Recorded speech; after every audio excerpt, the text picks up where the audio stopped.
Mabuhay ng tunay na kahulugan. Ito po ang mensahe ni Pangulong Ferdinand R. Marcos Jr. sa ating mga kababayan ngayong Kapaskuhan. At sa kabilaan niya ng iba't ibang mga hamon sa buhay, iginit po ng Pangulo naway patuloy tayong magpursige sa buhay ng may kabutihan. Ang kabuang mensahe ng Pangulo kasama ang First Family silipin sa sentro ng balita ni Kenneth Pasyente.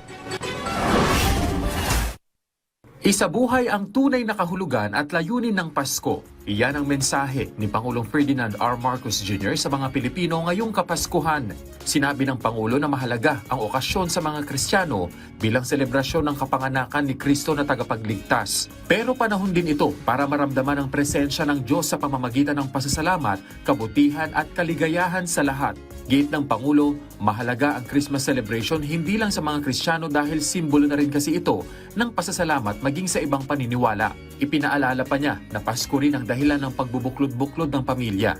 Kaya dapat ipagdiwang ang Christmas sa pamamagitan ng pagdinilay-nilay. Kaya dapat ipagdiwang ito sa pamamagitan ng pagdinilay-nilay sa kahulugan at layunin nito.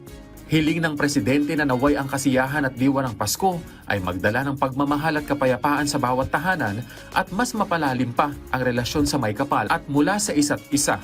Sa Christmas video greeting naman ng First Family ngayong Pasko, sinabi ng Pangulo na sa kabila ng mga hinarap na problema ngayong taon, tuloy na tuloy pa rin ang Kapaskuhan. Paskong Pilipino ay ang pinakamasayang Pasko sa buong mundo. Kaya naman, sa kabila ng anumang pagsubok o pinagdadaanan, hindi may aalis sa atin ang magdiwang. Simple man ang pamamaraan. Hindi naman daw kailangang magarbo.